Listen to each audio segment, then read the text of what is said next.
Beloved, today is not just another day. This is a divine appointment.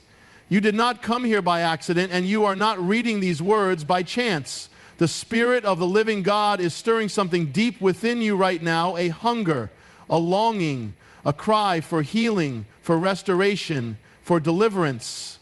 And I'm here to tell you, He has heard your cry. He has seen your tears. The healer is in the room. We are living in times of great affliction, physically, emotionally, spiritually. Disease is rampant. Diagnoses are terrifying, and many are walking through the valley of the shadow of death.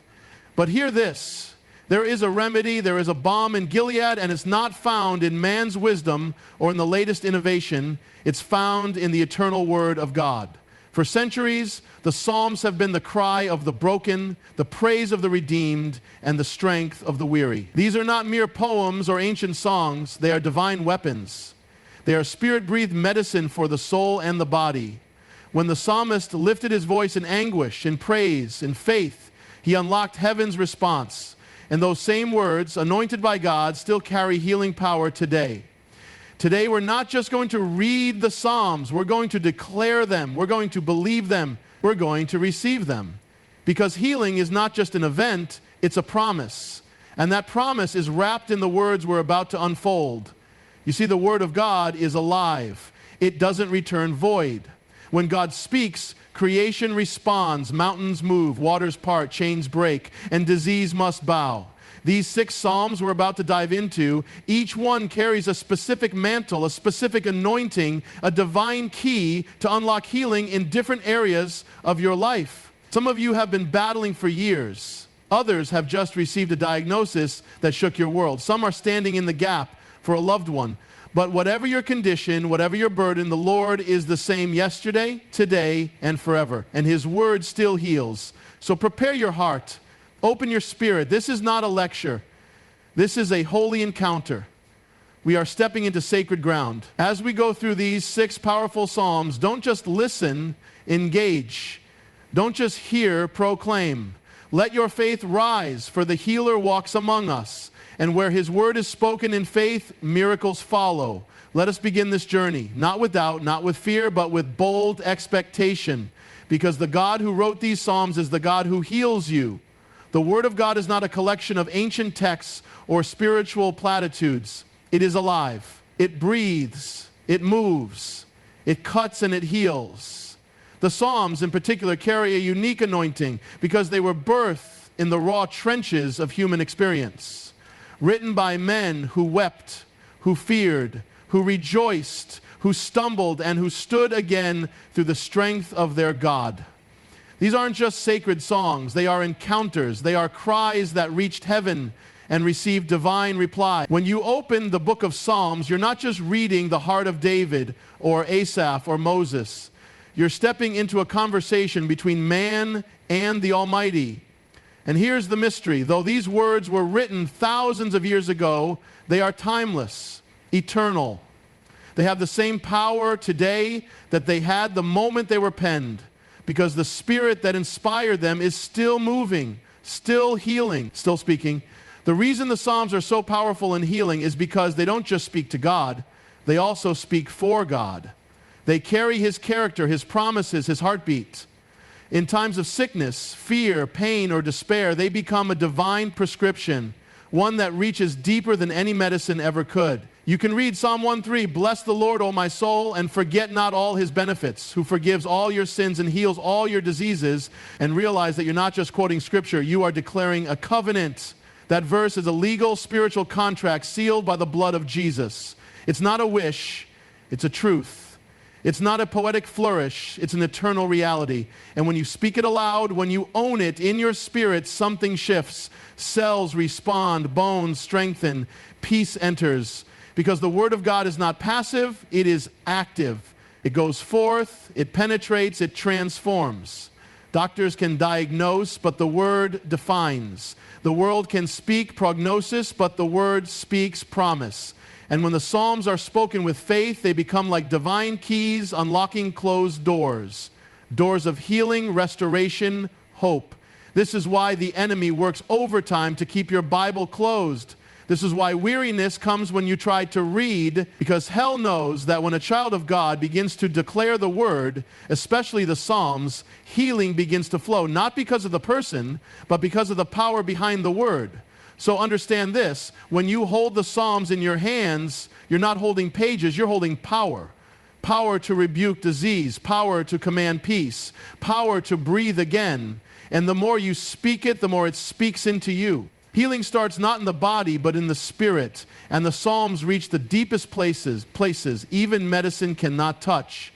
That's why they heal, because they are more than words. They are life. They are spirit. They are God's healing breath on every page. There is something you must understand. In the realm of the spirit, the battle is real. Sickness is not just a biological disruption. It is often a manifestation of a deeper war. A war for your peace, your purpose, your destiny. And just as physical battles require weapons, spiritual battles require weapons that are not made with human hands. The Psalms are exactly that. They are divine weapons forged in the fire of affliction and empowered by the breath of God. When the enemy comes in like a flood, bringing fear, pain, despair, diagnosis, the Psalms rise up like a standard against him. These are not just sweet songs to comfort your soul. They are declarations of war against darkness. Every verse, every cry, every proclamation of the psalmist is a strike against the enemy. When David cried out in Psalm 27, "The Lord is my light and my salvation, whom shall I fear?" He wasn't whispering into the night. He was standing face to face with fear and driving a sword through it. When he declared in Psalm 91, "No plague shall come near your dwelling," he wasn't hoping. He was enforcing the covenant of God with the authority of heaven. These words are not passive. They are aggressive in the spirit. They take ground. They shift atmospheres. They command healing. You see, the enemy doesn't fear your talent. He doesn't fear your church attendance, but he fears the word of God in your mouth. Because the moment you begin to declare it, not out of tradition, but out of revelation, you become dangerous. The Psalms, when spoken in faith, are like arrows launched into the unseen realm. They pierce through darkness. They scatter confusion. They drive out affliction. They silence the lies of the enemy that whisper, "You'll never be healed." This runs in your family. You'll always be this way. Lies crumble under the weight of truth, and the Psalms carry truth in its purest, most potent form. Even in the natural, we see that certain combinations of words can affect a person. Words can wound, words can heal, words can stir emotion. But the Word of God isn't just emotional, it's supernatural. It doesn't just affect your feelings, it transforms your reality. That's why when you speak a psalm like Psalm 30, "O Lord my God, I cried out to you and you healed me," you are not just recalling an old story. You are prophesying your present condition into divine alignment. You are saying, "The God who did it for David will do it for me." And in that moment, angels move. Heaven listens. Healing begins. The Psalms are filled with testimonies of deliverance, of protection, of miraculous restoration, and every testimony is a prophecy in seed form. What God has done, He is willing to do again. What He promised, He will perform. And when you take up the Psalms as a weapon, you are not fighting alone. You are standing with generations of believers who've seen the hand of God in the midst of their darkest hours. So let this sink in. You are not powerless. You are not without defense. When sickness comes against you or your loved ones, don't reach first for fear. Reach for your weapon. Open the Psalms. Find your battle cry. Speak it, shout it, sing it if you have to, but wield it. Because healing doesn't just come from a quiet hope, it comes from a bold declaration. And the Psalms are your sword. Use them and watch the walls fall. Watch disease retreat. Watch peace flood in like a river. You've been armed by God Himself. The victory is already written. It's just waiting for your voice. Healing is not a maybe. It is not a possibility sitting far off in the clouds waiting for God to change His mind. No, healing is a promise. A blood-bought, covenant-sealed, heaven-backed promise. Too many of God's people live beneath their inheritance, walking through life as if healing were a gamble or a wish whispered into the wind. But beloved, when you understand that healing is a promise, it changes everything. You stop begging and you start declaring. You stop doubting and you start standing.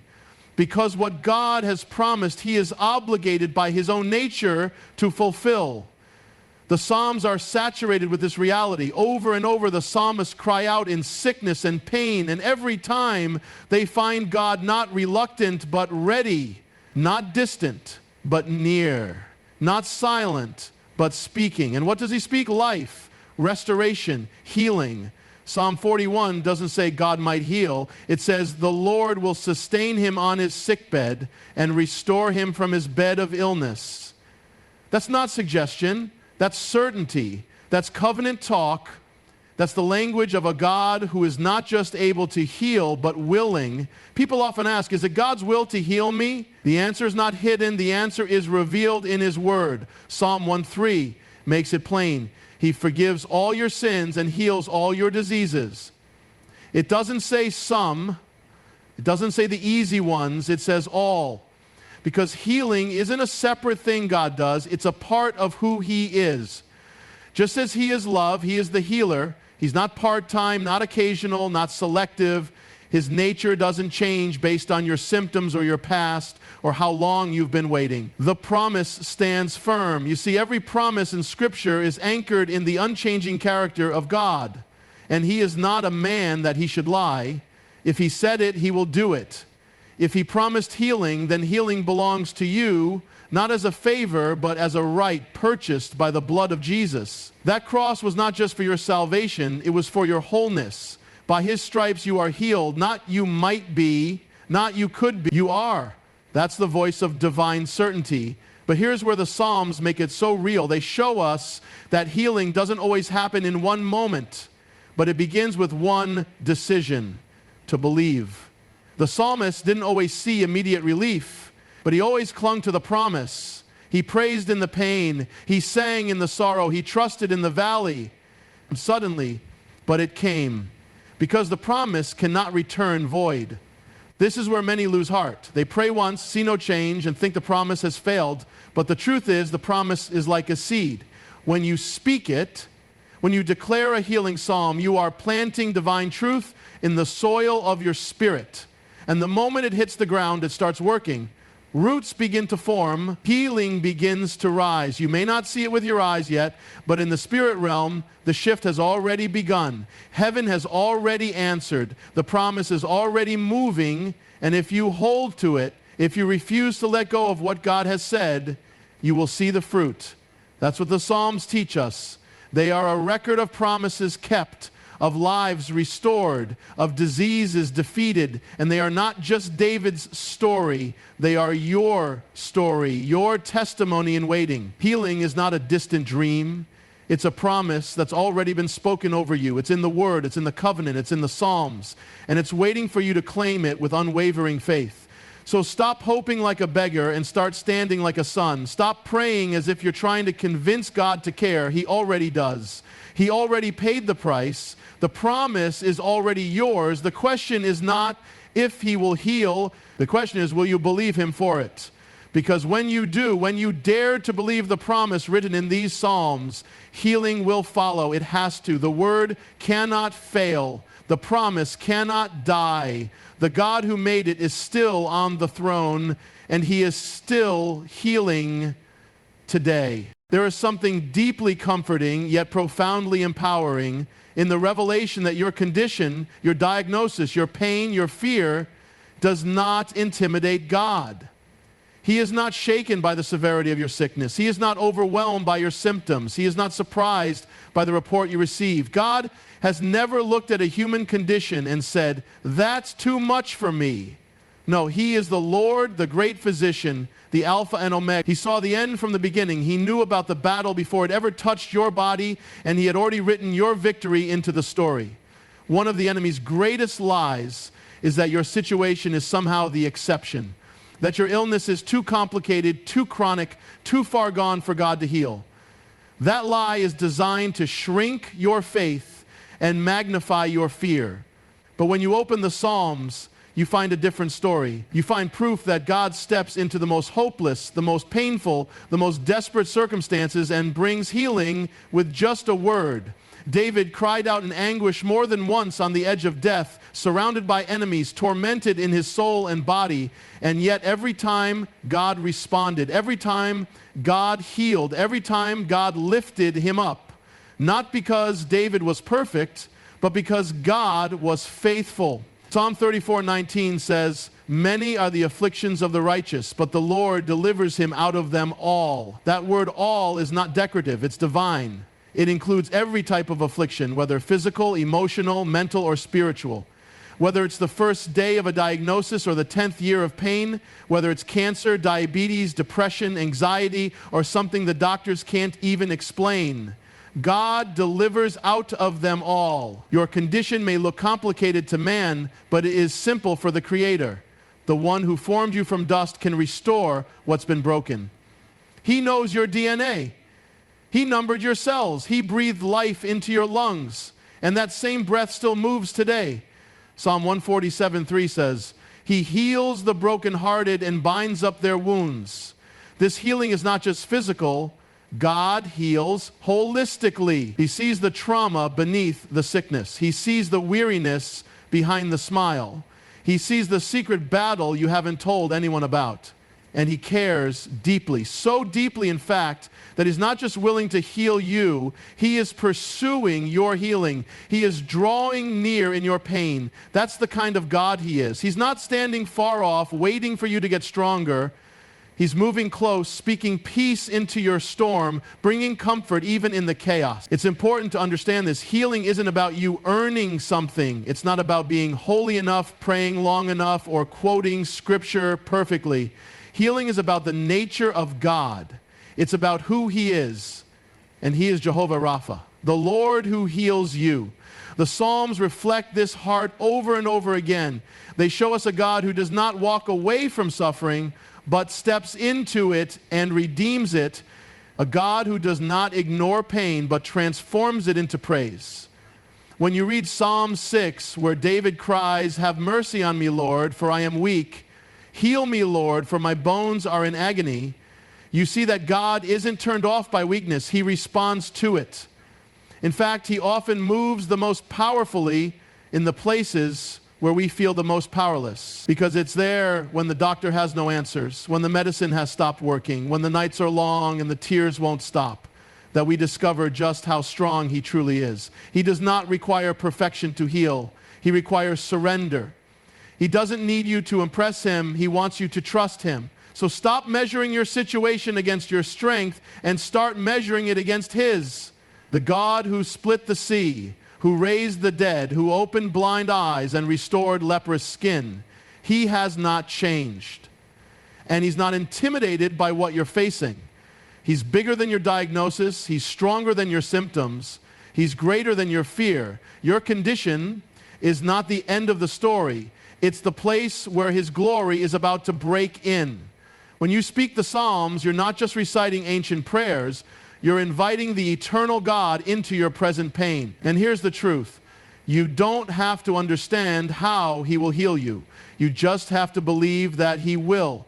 Let your faith rise, not based on what you feel, but based on what he said. Because God's word will never return void. If he promised healing, and he did, then healing must come. It doesn't matter what man says. It doesn't matter what your body says. It only matters what he says. And he says, "I am the Lord who heals you." That's a promise. And your condition is no match for that truth.